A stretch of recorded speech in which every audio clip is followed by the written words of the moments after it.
Hello champions, welcome to my channel. अभी हम लोग करने जा रहे हैं रूडोक का क्वेश्चन नंबर 3.132। बहुत अच्छा क्वेश्चन, बहुत अच्छा। मतलब जितने भी रूडोक में कैप्चर के क्वेश्चन है उन सब में सबसे क्लासिक क्वेश्चन है, सबसे अच्छा क्वेश्चन है। क्यों, अभी पता चल जाएगा।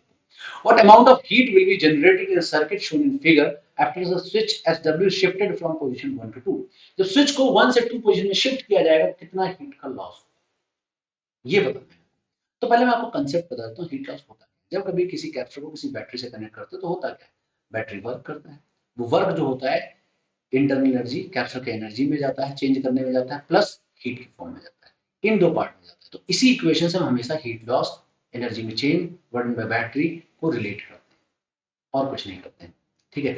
यहां पर इस सिचुएशन में, इस क्वेश्चन में अगर हम स्विच को 1 से 2 में शिफ्ट करेंगे तो इस इक्वेशन में क्या फर्क पड़ेगा, ये हमें प्रेडिक्ट करना है। प्रेडिक्ट कर लोगे सब। तो पहली नजर में देखने में बच्चों को लगता क्या है कि सर जब इसको यहां से कनेक्ट करेंगे तो ये दोनों पैरेलल में रहेंगे, मतलब सी और सी नॉट पैरेलल में हो गए, सी और सी नॉट पैरेलल में हो गए, फिर उसके साथ एक सी सीरीज में हो गए। सही है, बिल्कुल सही। लेकिन जैसे इस स्विच को हम 1 से 2 में लगाएंगे तो क्या हो जाएगा, सी और सी नॉट पैरेलल में हो जाएगा और सी सीरीज में हो जाएगा। मतलब यही तो सिचुएशन हो गई, सी और सी नॉट पैरेलल में और सी सीरीज में। मतलब अरेंजमेंट में तो कोई चेंज आया ही नहीं, अरेंजमेंट में तो कोई चेंज आया ही नहीं।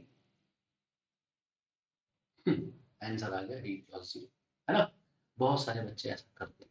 जबकि मैंने बताया इस इक्वेशन को ध्यान से देखो, इसमें वैल्यू भर के निकालो, लेकिन उनको लगेगा कि अरेंजमेंट में कुछ चेंज हुआ नहीं तो बैटरी ने कुछ किया नहीं होगा और वो जीरो ऐसा बोल देते हैं। ऐसा नहीं है। इसको बहुत केयरफुली देखोगे, इसको मतलब कैसे, इसके चार्ज अरेंजमेंट को बहुत केयरफुली देखोगे तो आपको पता चलेगा यहाँ कांड होगा। और जो यहाँ सबसे सीधा कैप्शन लग रहा है, सबसे सीधा लग रहा है सी नॉट बी चल, कुछ नहीं करना है। ठीक है, वही सबसे ज्यादा कांड करेगा। आओ डिटेल में देखते हैं। तो देखो यहां पर हमने दो सर्किट बना रखे हैं, एक जब स्विच 1 से कनेक्टेड था तब के लिए, एक जब स्विच 2 से कनेक्टेड था तब के लिए। तो जरा आओ देखो क्या होगा जब इसको यहां से कनेक्ट करेंगे। तो यहाँ पे कुछ चार्जेस होंगे, तो देखो ये वाला पोलैरिटी यहाँ पे नेगेटिव होगा, ये वाला यहाँ पे पॉजिटिव होगा। यहाँ पे ये पॉजिटिव होगा, ये नेगेटिव होगा, यहाँ पे ये नेगेटिव होगा, ये पॉजिटिव। इस पे चार्ज मान लेते हैं क्यू नॉट होगा। कितना होगा, क्यू नॉट चार्ज आएगा इस पर। इस पर मान लेते हैं कितना चार्ज होगा, Q1 होगा। तो ये पक्का है कि यहाँ पे जो चार्ज होगा, यहाँ पे जो चार्ज होगा वो कितना होगा, Q1 प्लस Q नॉट होगा। यहाँ पे जो चार्ज आएगा वो क्या जाएगा, प्लस का होगा, और क्या होगा, Q1 प्लस Q नॉट होगा। क्योंकि जितना चार्ज गया होगा उतना ही तो आगे बटेगा। यहाँ Q1 Q नॉट है तो यहाँ पे जुड़ के इधर ही से ऐसा क्लियर होगा। अब जैसे ही आप इसको स्विच 2 पे कनेक्ट करोगे, जैसे ही आप इस अरेंजमेंट को स्विच 2 पे कनेक्ट करोगे, यहाँ पे कनेक्ट करोगे, क्या होगा, जैसे आप इसको कनेक्ट करोगे ये दोनों पैरेलल में हो गए, यहाँ पे ये इसके साथ सीरीज में हो गया। तो अब यहाँ पे आएगा क्या, Q1 प्लस क्यू नॉट आएगा। ऐसे तो आएगा, ये वाला माइनस रहेगा। अब ये प्लेट प्लस होगी, ये प्लेट प्लस होगी, यहाँ पे क्यू नॉट होगा, यहाँ पे माइनस होगा, यहाँ पे क्या हो जाएगा, यहाँ पे भी क्या होगा, प्लस होगा, और यहाँ प्लस का क्या आएगा, यहाँ पे प्लस का आएगा Q1, और ये यहाँ पर माइनस। ठीक है। तो तुमने कहा क्या फर्क पड़ता है, पहले इसके पास Q1 था, अब इसके पास Q1 है। ठीक है, क्या दिक्कत है, पहले इसके पास क्यू नॉट था, अभी भी इसके पास क्यू नॉट है। नहीं है क्यू नॉट, इसके पास पहले ये प्लस क्यू नॉट था, अब ये माइनस क्यू नॉट है, मतलब नीचे वाला प्लस हो गया। मतलब यहां पे 2 यूनिट क्यू नॉट का चेंज आ गया। खेल हो गया ना। क्या हो गया, यहां पर पहले ऊपर वाली प्लेट पॉजिटिव थी, नीचे वाली नेगेटिव थी, अब नीचे वाली पॉजिटिव ऊपर वाली नेगेटिव हो गई, मतलब यहाँ 2 क्यू नॉट का चेंज आया। क्यों भाई, कोई चीज -2 से +2 चली गई तो 4 यूनिट का चेंज आया ना, डबल का चेंज आया ना, इसलिए कह रहे हैं। ठीक है, -x से +x मतलब 2x नॉट x का चेंज आया ना, उस हिसाब से। इसका मतलब यहाँ पे 2 क्यू नॉट का चेंज आया, खेल हो गया। मतलब यहाँ चार्ज का रीअरेंजमेंट हो रहा है, यहाँ चार्ज यहाँ पे गया, यहाँ चार्ज यहाँ पे गया, चार्ज का इधर उधर रीअरेंजमेंट हो रहा है। जब चार्ज का रीअरेंजमेंट होता है तो एनर्जी लॉस होती है, ये क्लियर है। तो जरा आओ देखो कितना एनर्जी लॉस होगा, क्या हीट वूट होगा। क्यों, क्योंकि हमने जो एक्सप्रेशन पढ़ा है उसमें तो यही पढ़ा है, बर्न बाय बैटरी जो होता है वो चेंज इन पोटेंशियल एनर्जी और हीट लॉस होता है। ठीक है। तो बैटरी वर्क कर रहा है या एनर्जी में चेंज हो रहा है, किस फॉर्म में हीट लॉस हो रहा है। तो देखो पहले एक कैप्सूल के पास Q1 था और एक के पास Q था, मतलब Q1 प्लस Q0 था। अभी भी वैसे ही है। तो मतलब कैप्स्टर में इस वाले कैप्स्टर में इस वाले कैप्स्टर में कोई एनर्जी में चेंज नहीं आएगा, मतलब मिला के कोई एनर्जी में चेंज नहीं आएगा। ठीक है, इंडिविजुअल तो चेंज होगी लेकिन टोटल मिला के नहीं चेंज आएगा, क्योंकि चार्ज वैसे का वैसे ही है। अब हम अगर यहाँ सी नॉट के लिए देखें तो Q square by two C लिखते हैं, तो Q naught square by two C पहले लिखोगे, Q naught square by two C बाद में भी लिखोगे, तो बीच वाले में भी एनर्जी में कोई चेंज नहीं है। चार्ज फ्लो पक्का हुआ इसमें टू क्यू नॉट, लेकिन इसमें एनर्जी में चेंज कोई नहीं है। भाई ऊपर को प्लस रखो पोलैरिटी, चाहे नीचे को प्लस रखो, उससे क्या फर्क पड़ता है। तो यार पूरे सिस्टम में एनर्जी में तो कोई चेंज नहीं है, क्योंकि पहले भी दो पैरेलल एक सीरीज था, अभी भी वही है। इंटरनल एनर्जी ऑफ सिस्टम जो है वो चेंज नहीं होगा। इसका मतलब वर्क बाय बैटरी जो हुआ होगा वही हीट लॉस हुआ होगा। अब बैटरी वर्क कर रहा है क्या, तो चार्ज का फ्लो क्या बैटरी के थ्रू भी हो रहा है क्या? पहले तो हमें लगा सर्किट सर्किट में होगा, क्या बैटरी से हुआ है क्या? आओ चेक करते हैं। तो देखो यहाँ पे Q1 प्लस Q0 था ना, यहाँ पे क्या बचा, Q1 बचा। इसका मतलब यहाँ से Q0 चार्ज नीचे गया। ठीक है, अब यहाँ पे ये प्लेट जो है प्लस Q0 है, इसका मतलब पक्का यहाँ पे कितना चार्ज फ्लो हो गया होगा, इस ब्रांच में 2Q0 फ्लो किया होगा, तभी ऐसा हुआ होगा, नहीं तो होता नहीं। तो देखो आप इस ब्रांच में Q0 चार्ज फ्लो हुआ,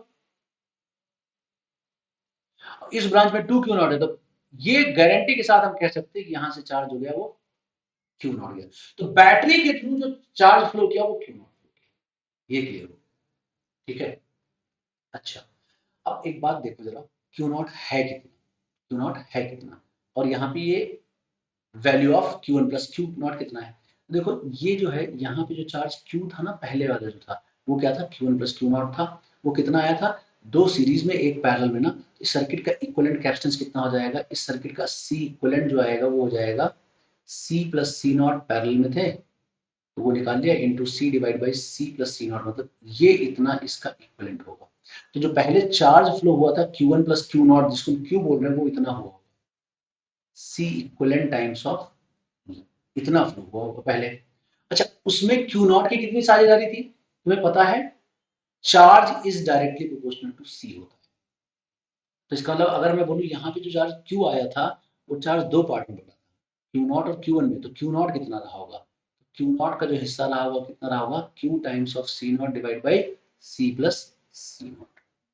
ठीक है, ये चार्ज डिस्ट्रीब्यूशन हम लगा रहे हैं, मेरे ख्याल से आपको समझ में आ रहा है। सो Q0 की जो वैल्यू आई है वो कितनी आई है, ये आई है C equivalent times of E, C equivalent times of E आई है। C इक्विवेलेंट हमने निकाल ही रखा है, तो Q0 लिखेंगे तो पहले Q लिखेंगे, C0 लिखेंगे। ठीक है, तो यहाँ पे Q0 लिखोगे तो क्या लिखोगे, C इक्विवेलेंट कितना है, C plus C0 into C divide by 2C plus C0, ये लिखोगे C इक्विवेलेंट, ये लिखोगे ना। इसको तुम किससे मल्टीप्लाई करोगे, E से मल्टीप्लाई करोगे, E से मल्टीप्लाई करोगे। अब जब Q0 निकाले जाओगे तो C0 divide by C plus C0 करोगे, तो क्या लिखोगे, C0 divide by C plus C0 करोगे, ये इतना कर दोगे आप, है कि नहीं। तो देखो यहाँ C प्लस C0 से ये C प्लस C0 से ये वाला पोर्शन कैंसिल हो जाएगा, ये नीचे वाला ये इतना कैंसिल हो रहा है देखो। तो आपको बचा कितना, Q0 कितना आया, Q0 आया हमारे पास, ये आएगा। कैलकुलेशन है वो हम कर रहे हैं, वो तुम कर लोगे आसानी से, मेन बात जो है हमने आपको बता दी, ये आएगा चार्ज, ये इतना। बैटरी ने वर्क कितना किया, इजी है, बैटरी का जो वर्क आएगा, वर्क डन बाय बैटरी होगा वो Q0 by Q0 into B होगा। तो ये जो बैटरी का वर्क है यहाँ पे जो लिखा हुआ था वर्क डन बाय बैटरी, ये जो वर्क डन बाय बैटरी है वो क्या हो जाएगा, work done by battery is equal to हो जाएगा क्या, Q0 times of E। Q0 तुमने यहाँ निकाला है, तो वही तुम्हारा हीट लॉस होगा, वही तुम्हारा क्या हो जाएगा, हीट लॉस होगा, वही हीट लॉस आएगा। हीट लॉस क्या आएगा, C, ठीक है, C0 E square divide by 2C plus C0। मैंने यहाँ पे ये जो कैलकुलेशन करी है डायरेक्ट चार्ज निकालने की, चार्ज से Q0 निकालने की, मेरे ख्याल से आपको समझ में आ गई होगी कैसे करी है। ठीक है, इक्विवेलेंट कैपेसिटेंस पूरे अरेंजमेंट का निकाल लिया हमने, पूरे अरेंजमेंट का इक्विवेलेंट कैपेसिटेंस निकालने के बाद हमने क्या किया, इस अरेंजमेंट का कैपेसिटेंस निकालने के बाद पूरे अरेंजमेंट का हमने चार्ज निकाल लिया। जब चार्ज हमने निकाल लिया तो हमने यहाँ डिस्ट्रीब्यूशन से, चार्ज डिस्ट्रीब्यूशन से Q0 निकाल लिया। ये आपको आता होगा, नहीं आता हो तो एक बार इसको वीडियो को फिर से देख लो, समझ में आ जाएगा। ठीक है, अब जब तुमने चार्ज निकाल लिया उसके बाद ये एनर्जी निकाल ली कितनी हीट लॉस हुई, तो आपको समझ में आ रहा होगा क्वेश्चन अच्छा क्यों है, अच्छा कैलकुलेशन के लिए नहीं है, अच्छा ये अपनी इस लॉजिक की वजह से, कंसेप्ट की वजह से। ठीक है, ऐसे और क्वेश्चन के लिए इस चैनल को सब्सक्राइब करो, अपने दोस्तों में भी शेयर कर दो।